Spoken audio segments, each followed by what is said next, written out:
Bismillahirrahmanirrahim. Assalamualaikum warahmatullahi wabarakatuh.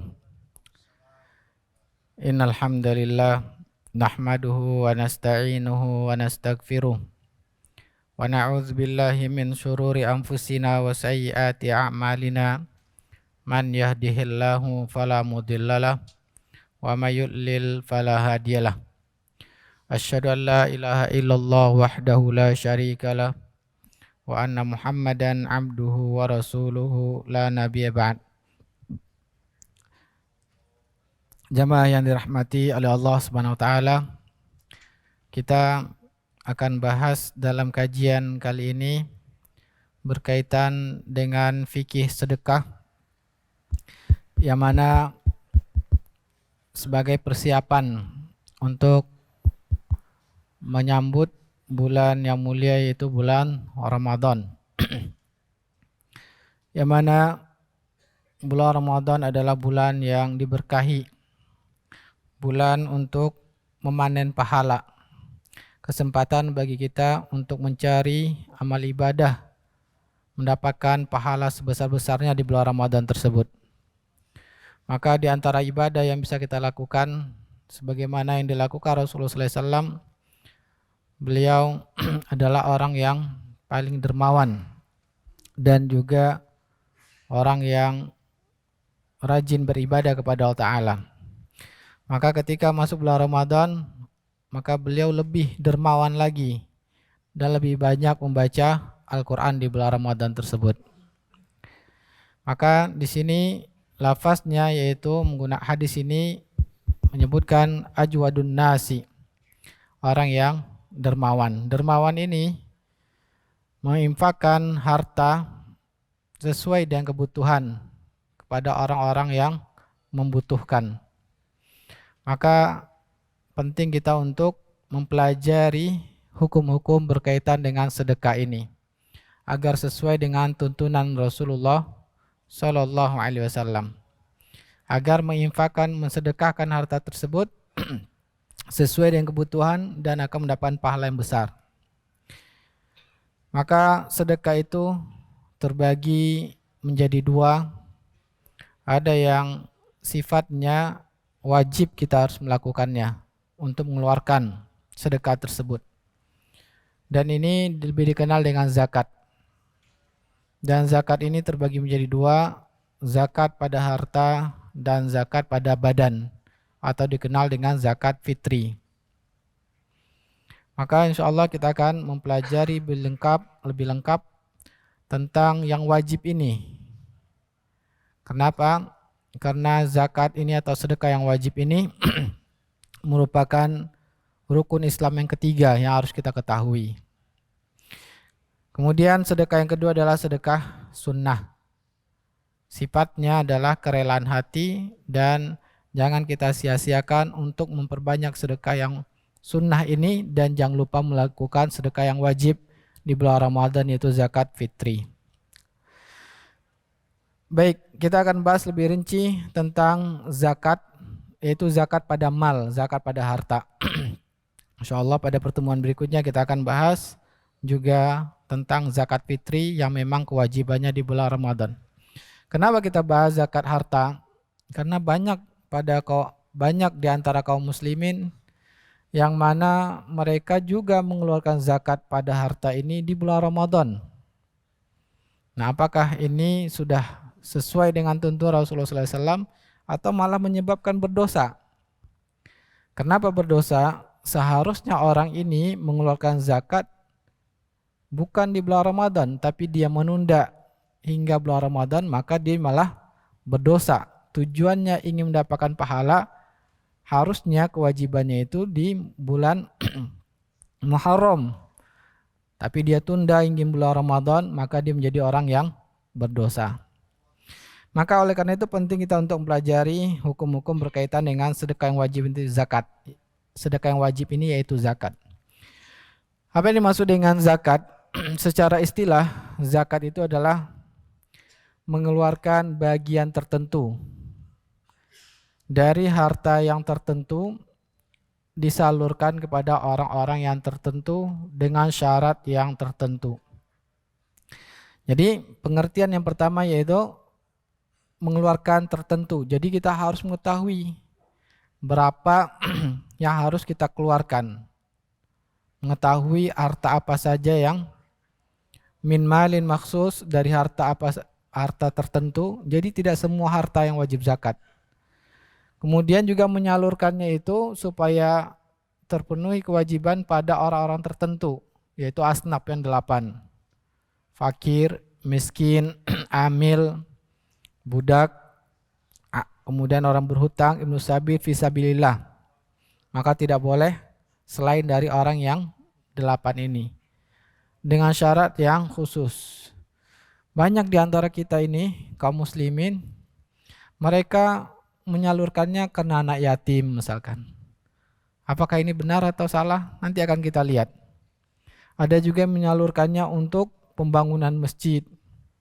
Ada yang juga menyalurkannya untuk pembangunan pesantren. Maka ini merupakan suatu kesalahan.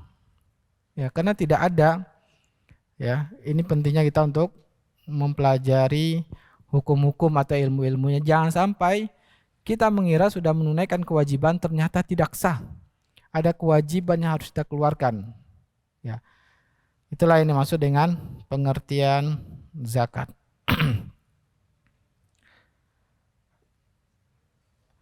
Sebab dinamakannya dengan zakat karena diantaranya ini akan tuzakil mal, membersihkan harta. Kemudian juga sebabnya diantaranya ada yang mengatakan diantara para ulama yaitu untuk mengembangkan harta itu sendiri.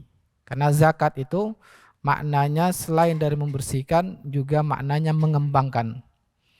Jadi harta itu supaya dia berkembang harus disalurkan. Ya, jangan kita diamkan.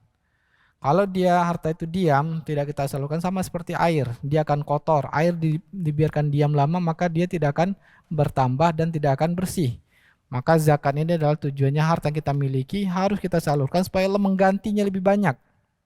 Dan harta yang ini pun menjadi bersih. Ini sebab dinamakan oleh Allah Ta'ala dengan zakat.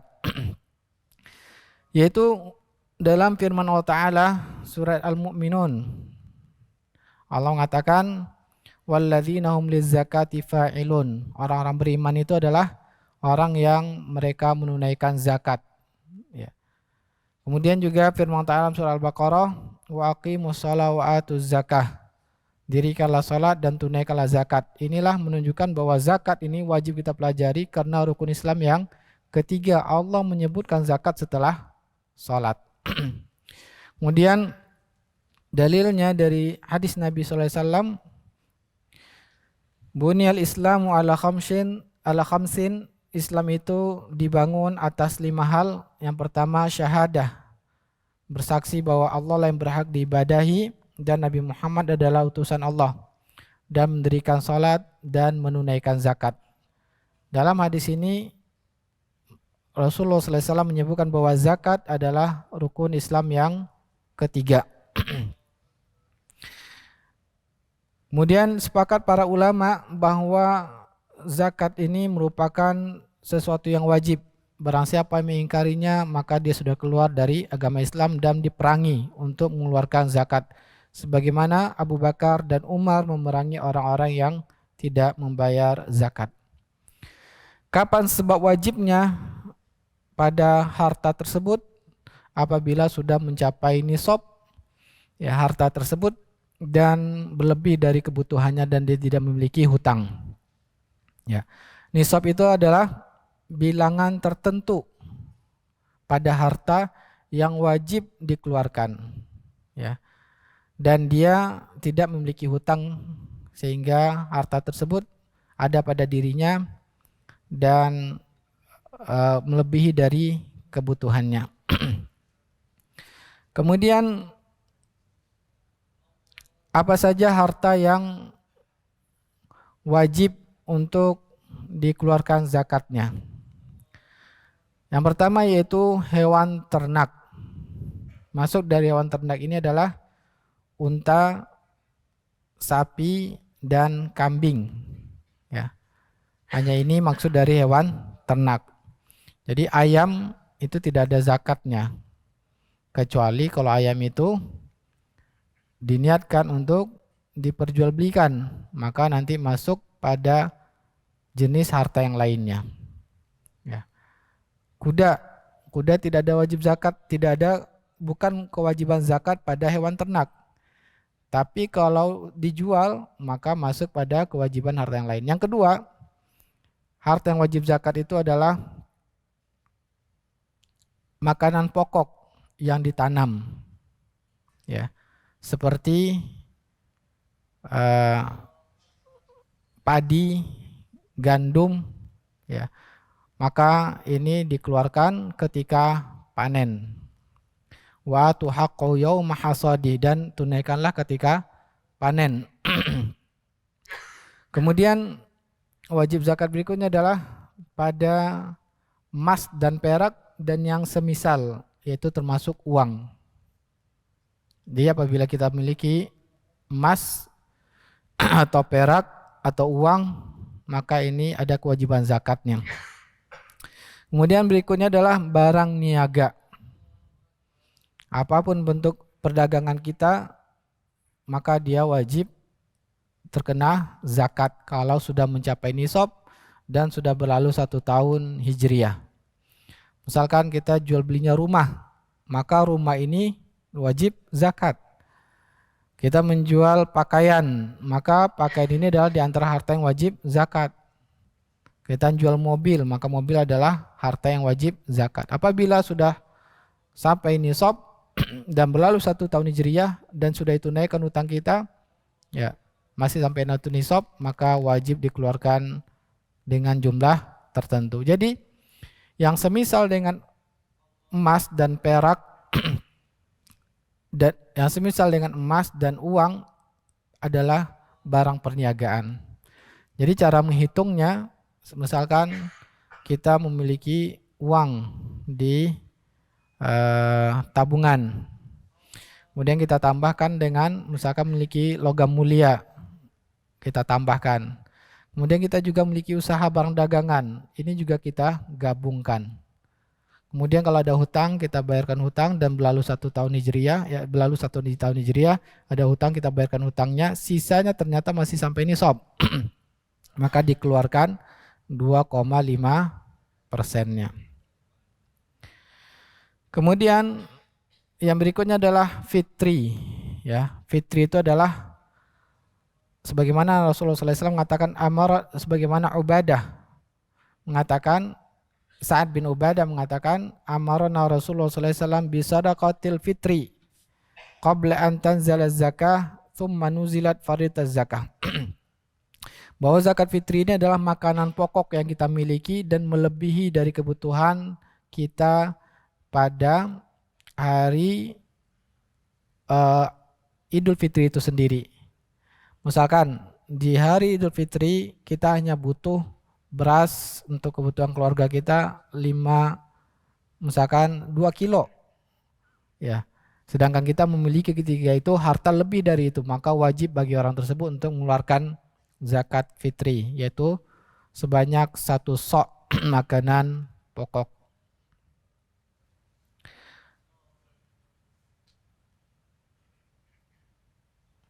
Kemudian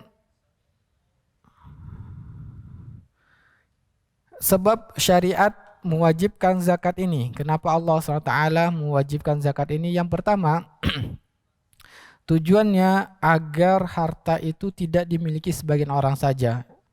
Agar ekonomi bergerak. Agar kehidupan di dunia ini berjalan dengan baik. Ya. Nah, ini tujuan dari zakat ini. Jadi untuk kemakmuran manusia itu sendiri. Sehingga orang yang memiliki harta yang sudah berlebih dari kebutuhannya, dia wajib menyalurkannya juga pada fakir miskin, menyantuni orang-orang yang kekurangan. Nah, ini berbedanya syariat Islam dengan pemikiran, ya, non-Islam. Yang mana selain Islam, yang mana, ya, harta itu bisa dikuasai oleh seorang sampai sebanyak-banyaknya, tidak ada kewajibannya. Tapi dalam Islam yaitu ada kewajiban zakat supaya kehidupan berjalan normal, ya. Kemudian jadi tujuannya untuk menyantuni fakir miskin. Yang kedua, Allah mewajibkan zakat ini tujuannya untuk membersihkan hati kita, hati pemiliknya. Karena setiap manusia itu memiliki sifat yang secara ciptaan Allah Ta'ala memiliki sifat pelit, ya, kikir. Dan sifat pelit dan kikir ini akan merusak. Sehingga Allah mengatakan wa may yuqashuha nafsi faulaikal muflihun. Barang siapa yang Allah bersihkan dari dirinya sifat pelit, maka itulah orang-orang yang beruntung. Sehingga Allah melatih ketika seorang yang sudah memiliki harta tertentu, ya, maka hatinya dilatih untuk bisa harus mengeluarkan, ya. Karena kalau seandainya dia memiliki harta yang berlimpah ini, ya, bisa jadi dia tidak menunaikan sedekah yang sunnah, ya, sehingga bertumpuk-tumpuk harta pada dirinya. Kalau tidak dibiasakan dengan kewajiban, dia akan menjadi orang pelit. Nah, ini akan merusak diri orang itu sendiri, ya. Kemudian juga tujuannya adalah untuk membersihkan harta itu sendiri. Sebagaimana yang tadi kita sudah sebutkan, bahwa harta itu dalam mencarinya pasti ada kotoran-kotoran, ya, baik sengaja maupun tidak sengaja pasti ada kotorannya. Jadi Allah mensyariatkan sedekah itu adalah kotorannya itu dibersihkan, ya. Sebagaimana firman Ta'ala, khuz min amwalihim sadaqatan tutahhiruhum wa tuzakkihim biha wa shalli alaihim. Ambillah Muhammad dari harta mereka sedekah. Sedekah di sini maksudnya wajib karena diperintahkan untuk diambil. Yang mana tujuannya membersihkan mereka dan mensucikan mereka, ya, jiwanya dan juga hartanya. Makanya sedekah yang wajib ini dan juga sedekah yang sunnah ini adalah kotoran, ya. Sebagaimana sudah kita ketahui bahwa Rasulullah SAW memerintahkan para pedagang untuk memperbanyak sedekah, maksudnya sunnah. Tujuannya apa? Untuk membersihkan harta dari kotoran-kotoran tersebut. Makanya Nabi SAW keturunannya tidak haram, Allah haramkan mereka menerima sedekah, baik yang wajib maupun sunnah. Karena itu adalah kotoran dari harta, ya, sehingga Nabi dijaga Allah Ta'ala. Kemudian